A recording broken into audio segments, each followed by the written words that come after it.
నోరూరుంచే గుమగుమలాడే నెత్తెల కర్రీ ఈరోజు చాలా టేస్టీగా, చాలా ఈజీగా, సింపుల్గా ఎలా చేసుకోవాలో నేను మీకు స్టెప్ బై స్టెప్గా చూపిస్తాను. హాయ్ అండి, నమస్తే అందరికీ. Welcome to Vani's kitchen. ఈరోజు మన యుఎస్ మార్కెట్లో నాకు నెత్తలు దొరికినాయి. ఇంకా నేను అవి చూడగానే చాలా సంతోషం అనిపించింది. నేను ఎందుకంటే ఇక్కడ దొరకాయేమో అనుకున్నాను, కానీ సేమ్ మన ఇండియాలోనే ఉన్నాయి ఇవి. ఇంకా అవి తీసుకొచ్చేసి ఇలా నీట్గా, ఆరోగ్యానికి కూడా చాలా మంచివి చిన్న చేపలు. టేస్ట్ కూడా అదిరిపోయే అద్భుతంగా ఉంటుంది, రుచి కూడా. నాకు ఈ కేజీ చేపలు తీసుకొచ్చినాను. మీ కేజీకి ఏమేమి కావాలో చెప్తాను. ఒక 2 చెంచాల కారము, 1 చెంచా ఉప్పు, ఒక స్పూను ధనియాల పొడి, 1 స్పూన్ జీలకర్ర పొడి, 1 స్పూన్ మెంతుల పొడి. ధనియాలు, జీలకర్ర, మెంతులు 3 వేయించేసి పొడి చేసుకోండి.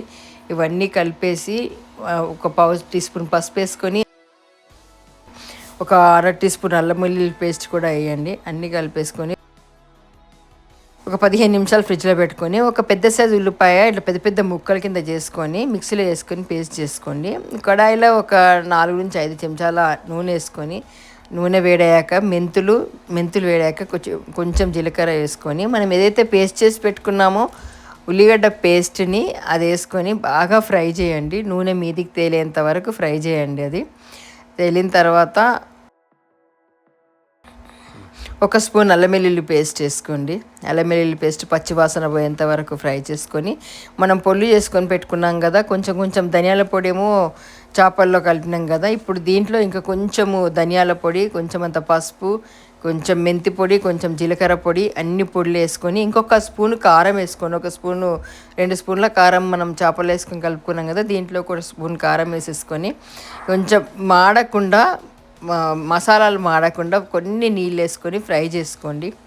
బాగా ఫ్రై అయిన తర్వాత మనకు కేజీ చేపలు కాబట్టి ఒక పెద్ద సైజు నిమ్మకాయ అంత చింతపండు పడుతుంది. ఆ చింతపండు పులుసు తీసుకొని పెట్టేసుకొని నీళ్ళు మరిగేటప్పుడు చింతపండు పులుసు పోసుకొని బాగా కలిపేసుకొని ఉడకనియండి. ఉడికేటప్పుడు మనము ఇలా కొంచెం మరిగాక నీళ్ళన్నీ మరిగాక అప్పుడు మనం ఏవైతే ఫ్రిడ్జ్లో పెట్టుకున్నామో చేపలు, ఆ చేపలు తీసుకొని ఆ చేపలు వేసేసుకోండి.